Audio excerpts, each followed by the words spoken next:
올 첫째 주일 우리 다 함께 사도신경하심으로 예배를 시작하겠습니다. 전능하사 천지를 만드신 하나님 아버지를 내가 믿사오며 그 외아들 우리 주 예수 그리스도를 믿사오니 이는 성령으로 잉태하사 동정녀 마리아에게 나시고 본디오 빌라도에게 고난을 받으사 십자가에 못 박혀 죽으시고 장사한 지 사흘 만에 죽은 자 가운데서 다시 살아나시며 하늘에 오르사 전능하신 하나님 우편에 앉아 계시다가 저리로서 산 자와 죽은 자를 심판하러 오시리라. 성령을 믿사오며 거룩한 공회와 성도가 서로 교통하는 것과 죄를 사하여 주시는 것과 몸이 다시 사는 것과 영원히 사는 것을 믿사옵나이다. 아멘. 부활이요 생명이 되시는 하나님 아버지 감사합니다. 이제 또 새로운 한 달을 저희들에게 허락하시고 또 새로운 마음과 새로운 소망을 주심을 감사합니다. 이전의 마음들 하나님 다 제하여 주시고 치유와 회복의 마음과 시간들을 허락하셔서 주님과 더불어서 하나님의 주시는 그 은혜의 기쁨을 누리는 저희가 되도록 도와주옵소서. 하나님께 간절한 마음으로 소망과 감사의 마음으로 기도하는 주의 백성들 이 자리에 함께 모였습니다. 저들의 처소처소마다 찾아오시고 영혼들마다 찾아가셔서 하나님의 위로와 하나님의 동행하심과 은혜와 사랑으로 충만케 해 주옵소서. 그리하여 주님 주시는 것으로 이 세상의 모든 것 이기게 하시고 강건케 만들어 주시며 연약한 육신과 그리고 연약한 영혼들 모두 다 주 안에서 강건케 만들어 주셔서 하나님으로 인하여 승리했다는 기쁨과 그리고 감사의 찬양이 넘치는 주의 백성들의 삶이 되도록 도와주시옵소서. 오늘도 하나님께서 말씀으로 다가와 주시고 채워주시고 깨닫게 해 주셔서 그 말씀의 은혜로 충만케 되는 이 시간 되게 하시며 전하는 이의 입술과 받는 이들의 영혼들 속에 성령으로 함께 하셔서 저들이 하나님이 살아계셔서 나와 함께 하신다는 우리의 간증이 되는 이 귀한 예배의 시간이 되게 도와주옵소서. 주님 홀로 영광 받아주시기를 원하옵고 예수 그리스도의 이름으로 감사하며 간절히 기도합니다. 아멘. 오늘 저희들에게 허락하신 하나님의 말씀은 창세기 27장 1절부터 4절 말씀입니다. 창세기 27장 1절로 4절 말씀을 봉독하겠습니다.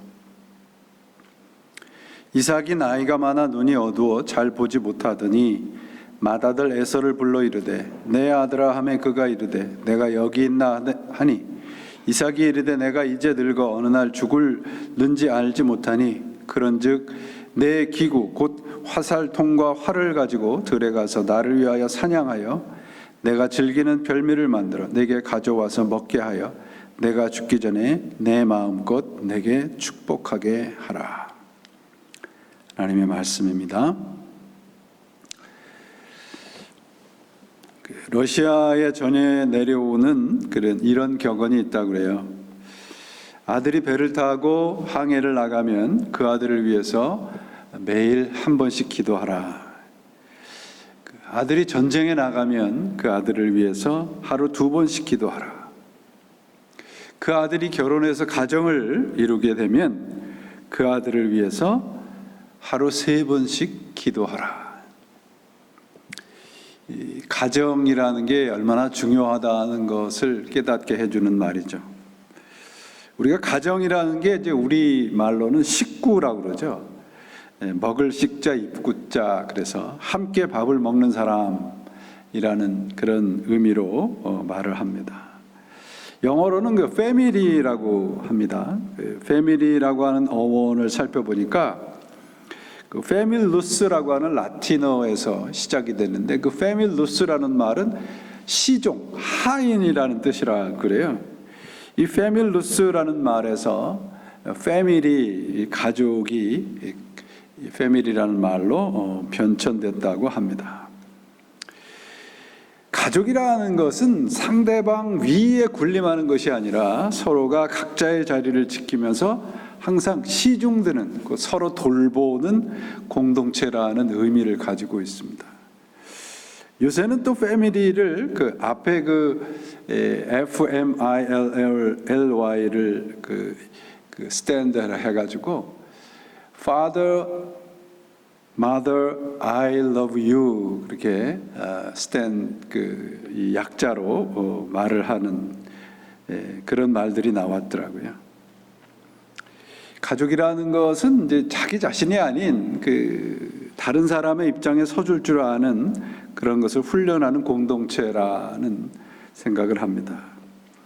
가정 문제를 연구하는 분이 이제 이렇게 얘기를 해요. 우리 새로운 시대의 가정은 새로울 신자, 신가정이 된다. 그런데 오늘날 가정은 유감스럽게도 그 영어의 SIN, 신가정이 됐다. 그러니까 하나님을 대적하는 문화 때문에 오늘날 가정이 새로운 가정이 아니라 죄의 그런 공동체로 되는 것이 좀 우려스럽다는 얘기를 합니다. 우리가 세대별로 뭐 X세대, 무슨 세대 그러는데 그 N세대라 그래요. 요 사이는 그 1990년 중반 이후로 태어난 지금 세대들을 그 G, 알파벳 제일 끝인 G 세대라 그럽니다. 벌써 2000년에 태어난 세대들이 성년이 됐지 않습니까? 이들은 디지털 네이티브, 그러니까 모든 어떤 이 디지털, 컴퓨터를 태어나자마자 갖게 되는 그런 세대를 말합니다. 그래서 이들은 가상의 세계에 대해서 기성세대보다 훨씬 더 가깝고 익숙한 세대라 그럽니다. 그래서 그들에게는 초월적인 존재가 그 가상의 세계라고 하는 거예요.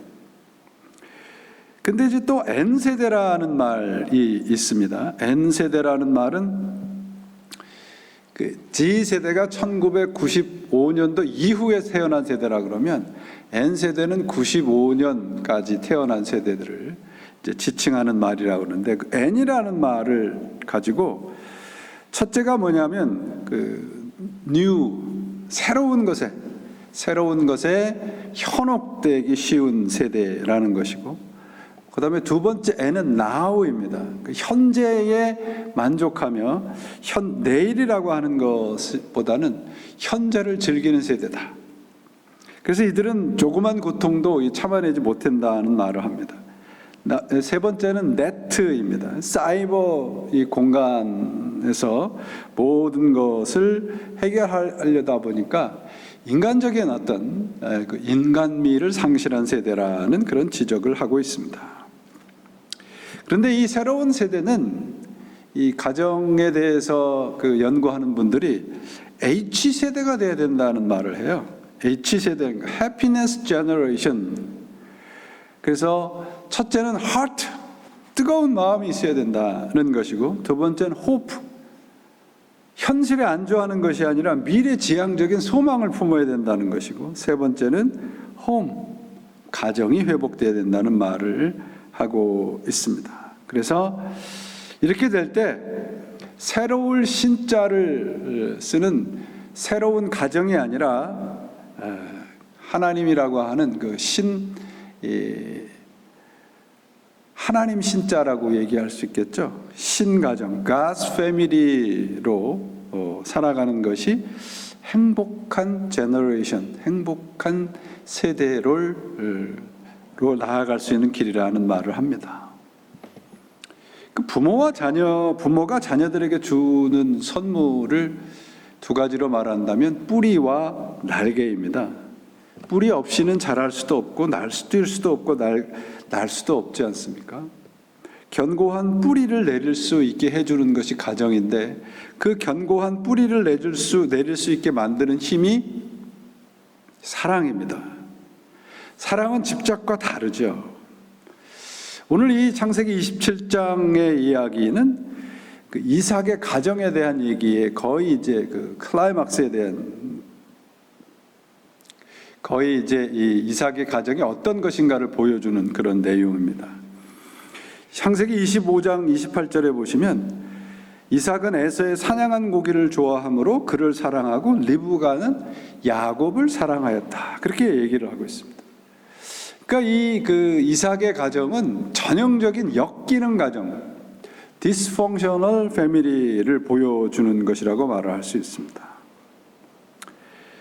에릭 프롬이 쓴 책 중에 사랑의 기술이라는 책이 있는데 이런 얘기를 해요.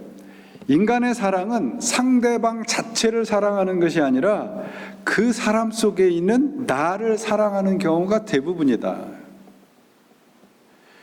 그러니까 야곱과 리브가는, 야곱은 에서를 더 사랑하고 리브가는 야곱을 더 사랑을 했잖아요. 그것은 뭐냐면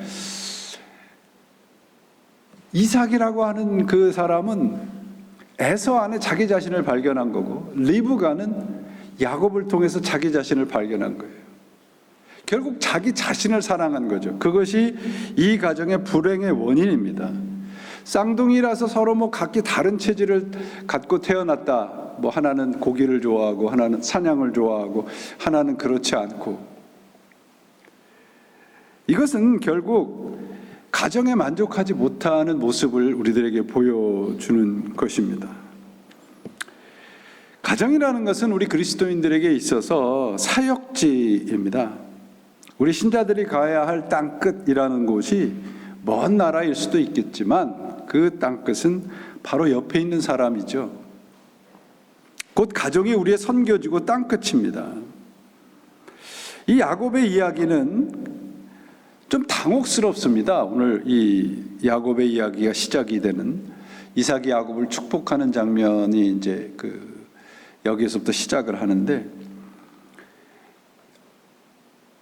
어머니와 아들이 아버지를 속이는 장면이 나오잖아요. 그러니까 이삭의 가정은 굉장히 많이 망가진 가정처럼 보입니다. 이삭이 죽기 전에 장자인 에서를 불러서 모든 축복을 하려고 하죠. 그래서 사냥을 해서 자신이 좋아하는 고기로 별미를 만들어 오라고 요구합니다. 근데 그의 아내인 리브가가 옆에서 들고 있다가 이제 야곱에 유리하게 모든 것을 지금 만들어가고 있습니다. 그러니까 에서가 사냥하는 동안에 집에 있는 염소를 잡아서 이삭이 좋아하는 음식을 만들고 야곱을 변장을 시켜서 에서에게 들어가서 축복을 빼앗는 장면이에요. 이런 가정의 모습이 어떻게 정상적인 가정이라고 이야기할 수 있겠어요?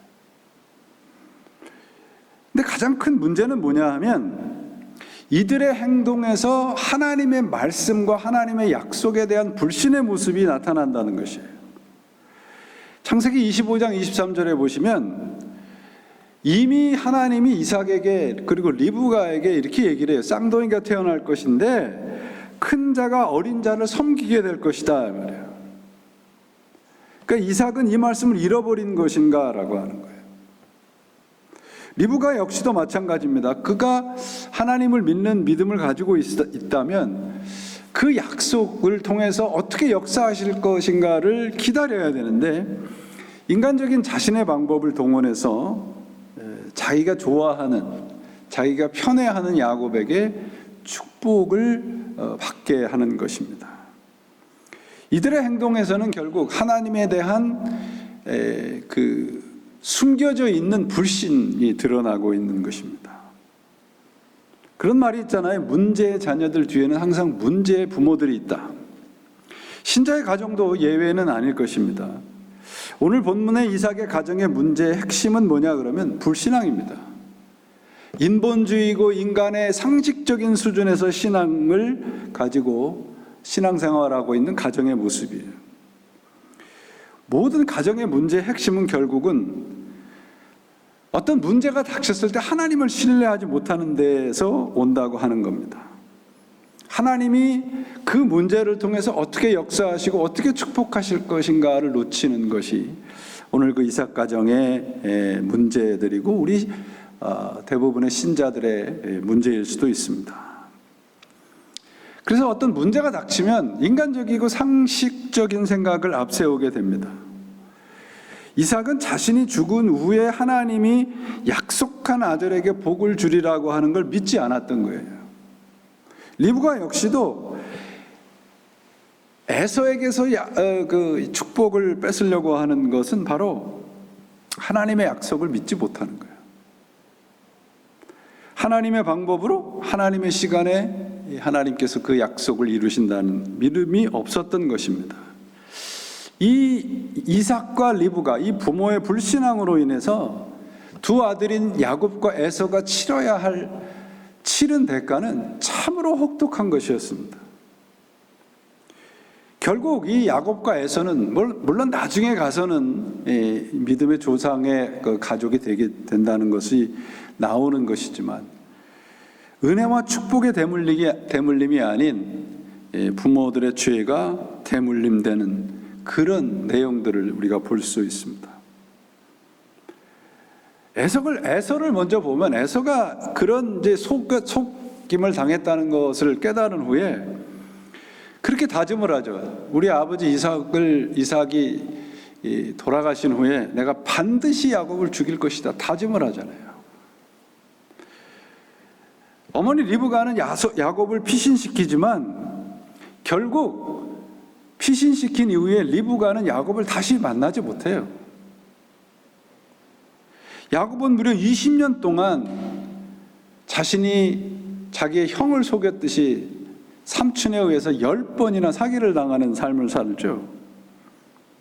그리고 형 에서를 만나서 용서를 구하기까지 그는 정말 살아있으나 죽은 사람처럼 살 수밖에 없었던 것입니다.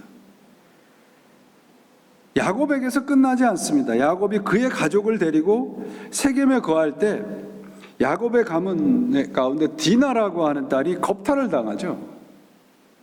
그러니까 야곱의 두 아들 시므온과 레위가 그 세겜 족속에게 거짓말을 해서 그 남자들을 할례를 받게 해서 3일째 그들을 습격해서 다 그 남자들을 죽입니다. 그리고 야곱의 다른 10아들은 세겜 족속의 모든 물건을 강도처럼 약탈을 합니다. 이러한 사건 때문에 야곱은 두려움에 떨면서 야밤 도주를 하게 돼요.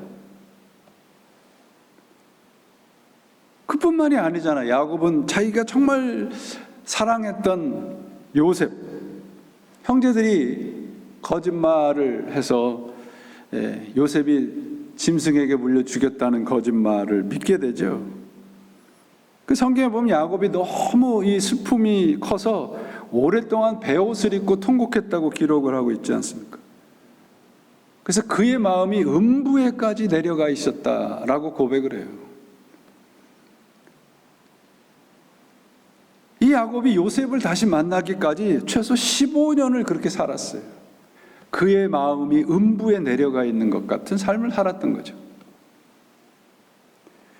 여러분, 왜 이런 믿음의 조상들에 대한 역사의 이야기에 이렇게 참으로 부끄러운 이야기들이 담겨져 있나?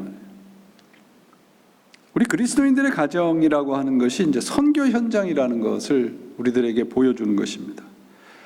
하나님의 사람으로 살아가야 되는 현장이 그 최전선이 가정입니다. 가정에서부터 우리 모두가 서로 하나님을 신뢰하는 법을 배워야 돼요. 부모는 그래서 자녀들의 제사장인 거예요. 자녀는 부모를 닮을 수밖에 없고 부모에게서 배울 수밖에 없잖아요. 육체적인 모습뿐만이 아니라 영적인 것도 동일합니다. 그 빌리 그리함 목사님의 설교에 보니까 우리 인생을 이렇게 분류를 했더라고요. 사람이 세상에 태어나서 부모 밑에 있는 시간이 15년, 그 다음에 20년은 잠으로 소일하고, 5년은 늙어서 무능해서 아무 일도 못하고, 15년은 먹고 쉬고 즐기고, 그래서 인생 중에서 15년만 사람 구실을 한다는 거예요. 근데 요즘은 또 TV나 이런 매스컴 때문에 7, 8년을 더 빼앗긴다고 얘기를 합니다. 이 빌리그레암 목사님에 의하면 우리 사람이 사람 구실을 하면서 할 수 있는 기간이 5년에서 8년밖에 안 된다는 얘기를 하는 거예요. 그러니까 우리 자녀들이 부모들과 함께 하는 시간이 사람 구실을 할 수 있는 그런 것을 배우는 시간이라는 것이죠. 가정이라고 하는 것이 사람 구실을 할 수 있게 만드는 가장 중요한 장소란 말이잖아요. 하나님을 신뢰하는 삶을 가르치고 훈련하는 이유가 무엇인가를 우리가 생각을 해야 됩니다. 이 대목에서 이삭의 가정을 통해서 우리가 살펴볼 수 있습니다. 지금까지 말씀드렸던 이삭과 리브가의 이 가정은 분명히 망가진 가정입니다. Dysfunctional family예요.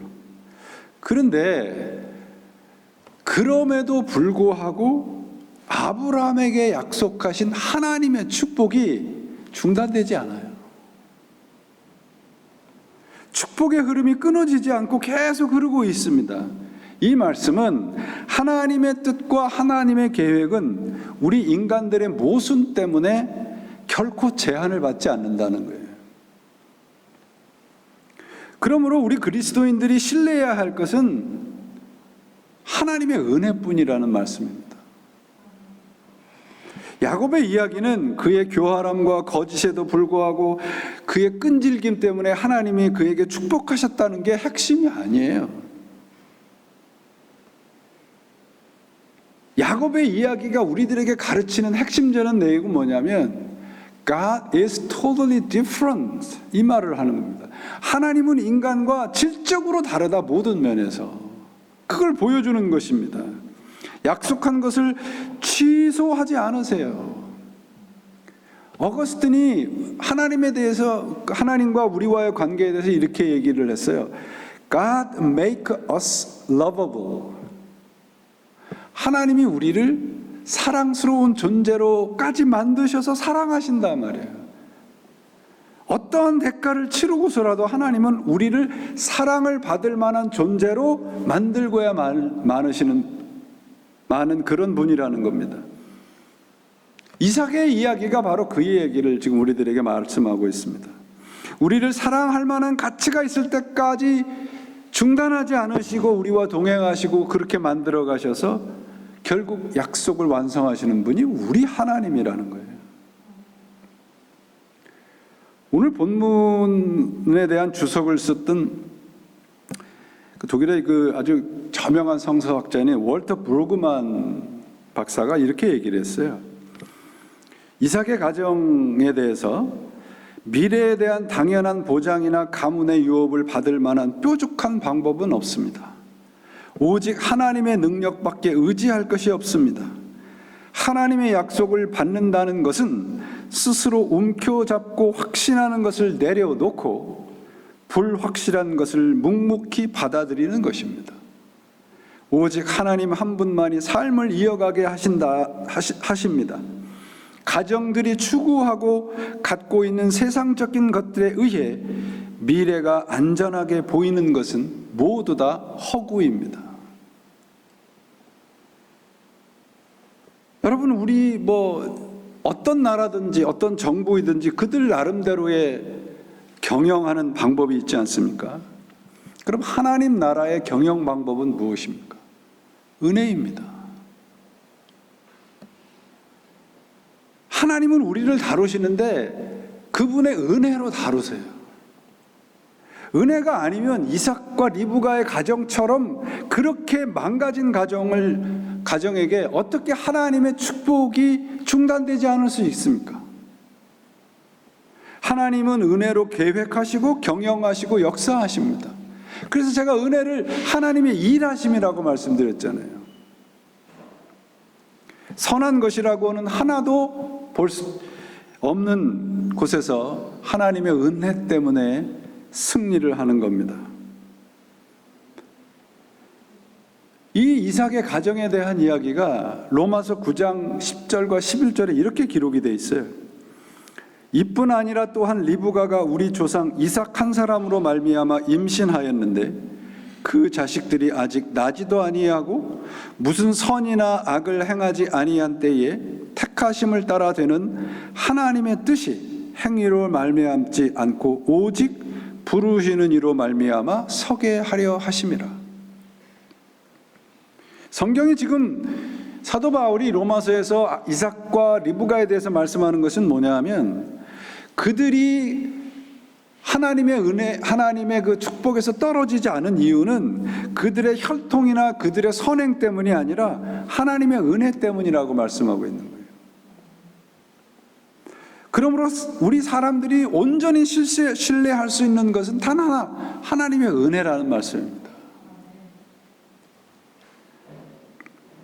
이 하나님의 은혜가 어떻게 역사하시는가, 제가 예전에 그 TV에서 본 그런 장면인데요.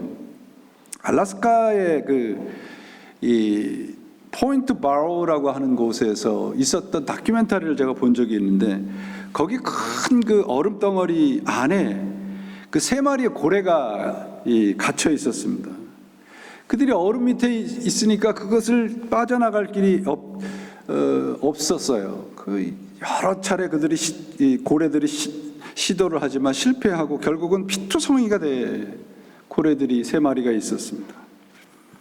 그들이 살 수 있는 유일한 길은 구조 요원들의 도움뿐이었습니다. 그래서 구조 요원들이 이 3마리의 그 고래가 있는 그 얼음 위에, 그 두꺼운 얼음 20야드마다 구멍을 뚫어요. 큰 구멍을 20야드마다 구멍을 이렇게 뚫어서, 그 얼음 두께가 6인치 정도 된다 그러니까 굉장히 크죠. 그래서 이 구조 요원들이 그 3마리의 그 고래들로 하여금 숨을 쉴 수 있는 숨구멍을 만들어 줍니다. 무려 8일 동안이나 얼음 그 구멍을 만들어 줍니다. 안타깝게도 그 한 마리는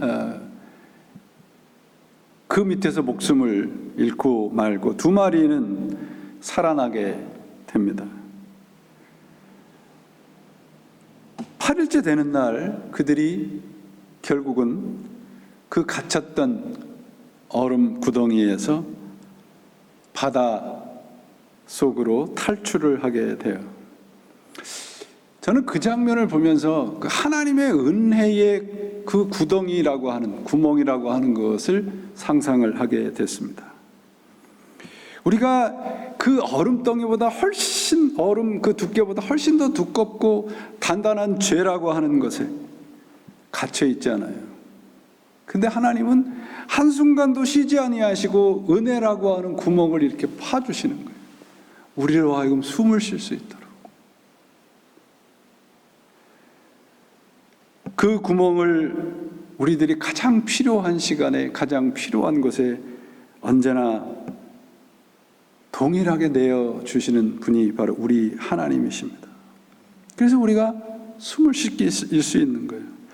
힘들고 숨을 쉴 수 없는 인생의 삶 속에서 영적인 호흡을 할 수 있는 것이 하나님의 은혜뿐입니다. 그래서 우리가 예배를 드리는 거예요. 예배는 바로 하나님의 은혜를 숨을 쉴 수 있는 시간이고 숨을 쉴 수 있는 공간이에요. 그래서 우리 삶 전체가 예배가 되어야 된다는 말씀입니다. 하나님은 우리로 하여금 영적인 호흡을 이어갈 수 있도록 moment by moment, step by step 우리를 인도하고 계세요. 저는 우리 부모된 우리들이 자녀들에게 물려줘야 될 것이 바로 이 은혜의 원칙이라고 믿습니다. 하나님을 신뢰하는 사람만이 누릴 수 있어요. 이 하나님의 은혜는. 하나님의 은혜는 우리를 배반하지 않습니다. 우리가 배반할 뿐이죠. 이삭과 리브가의 가정의 불신과 배반에도 하나님은 변하지 않으시잖아요. 왜? 약속을 했기 때문에. 하나님은 변하지 아니하시고 아브라함을 부르신 그 모습 그대로 그들에게 축복을 내려주고 계세요. 마침내 이삭과 리브가의 가정 전부를 은혜 받을 만한 가정으로 만들으셔서 축복을 내리고 계신단 말이에요. 지금 현재는 부족할 수 있습니다. 그러나 하나님은 우리를 은혜와 사랑을 받을 만한 존재로 만들어 가십니다. 이 은혜의 삶을 살아가면서 놓치지 말아야 될 중요한 원칙이 있습니다. 그것은 믿음입니다. 이 믿음은 하나님의 목적을 발견하고 따라가는 삶이에요. 하나님의 목적을 따라가는 삶에서 가장 중요한 것은 뭐냐면 모든 것이 선해야 돼요. 목적도 선하고 과정도 선해야 되고 방법도 선해야 돼요. 이삭과 리브가는 축복을 받은 부모로서 그 축복이라고 하는 그 하나님의 축복이라고 하는 그 목표를 선하지 않은 방법으로 사용을 해버린 겁니다. 신앙을 물려줘야 하는데 올바른 신앙을 물려주지 못했어요. 우리의 삶의 과정, 삶의 목적, 삶의 가치, 삶의 원칙이 모두 다 선해야 되는 겁니다. 이 세상은 나 자신을 위해서 수단과 방법을 가리지 말라고 가르치잖아요. 근데 우리 신자들의 가정에서는 하나님의 방법을 가르쳐야죠. 그래서 우리 부모들이 자녀들에게 보여줘야 될 가장 중요한 가치는 부모가 하나님을 두려워한다는 것을 보여줘야 됩니다. 세상이 아니고 사람이 아니고 하나님을 두려워하는 부모, 그럴 때 자녀들은 하나님을 두려워하면서 살게 되는 거죠. 믿음이라고 하는 건 하나님의 목적을 이루는 삶입니다. 신앙은 내가 좋아하는 것을 하는 것이 아니라 진리와 의를 따라가는 것이잖아요. 내가 좋아한다고 옳은 것이 아니지 않습니까? 우리는 종종 내 편, 내가 좋아하는 것과 옳은 것을 혼동을 해요. 내가 좋아하는 것은 옳은 것이고 하나님이 원하는 것이라고 착각을 합니다. 그렇지 않습니다, 여러분. 이삭과 리브가, 야곱과 에서는 바로 이러한 믿음의 피해자예요. 내가 좋아하는 이 아들, 내가 좋아하는 일들을 하나님의 말씀보다 앞세운 것이잖아요. 내가 좋아하는 것을 이루기 위해서 하나님을 이용한 것이죠. 우리들에게 축복을 내리시는 하나님은 하나님의 축복의 원리를 가지고 우리를 축복하셔요. 내가 무언가를 잘해서 내가 뭔가를 많이 이루어 놓으셔서 하나님은 축복을 더 내려주시는 것이 아닙니다. 하나님의 원리와 원칙에 합당하게 살아갈 때 내리는 것이 축복이에요. 그래서 복이라고 하는 말의 이 헬라어 단어의 원어가 right path입니다. 정도를 걷는 거예요.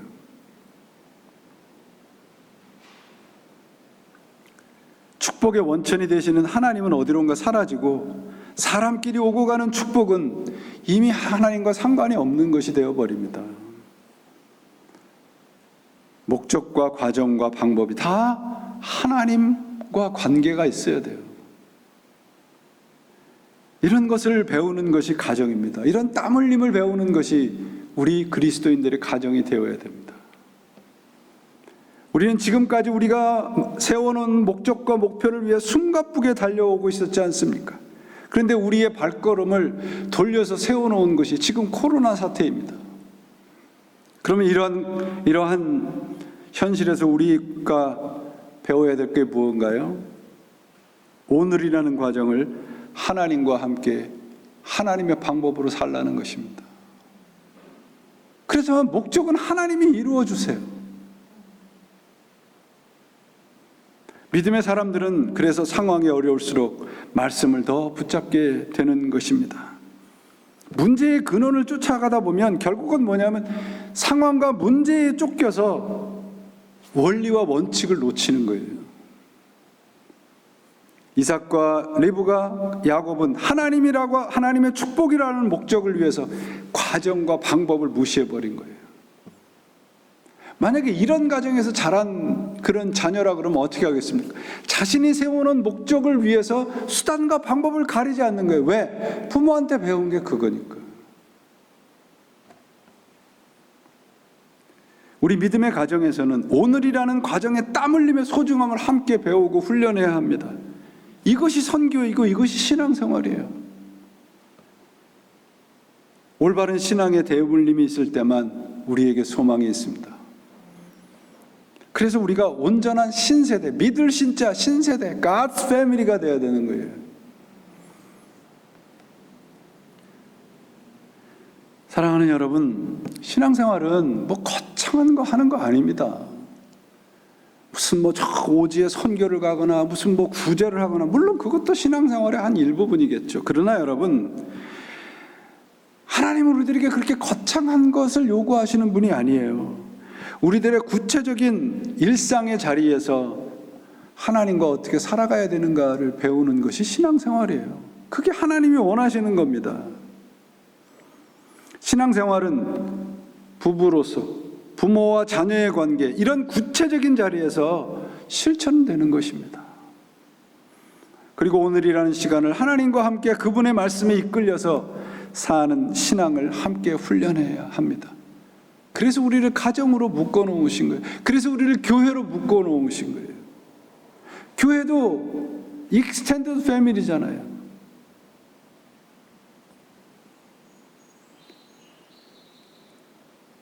우리가 그리스도를 믿는다는 것이고, 오늘 예배를 드리는 것은 보이지 않는 것을 보는 거예요.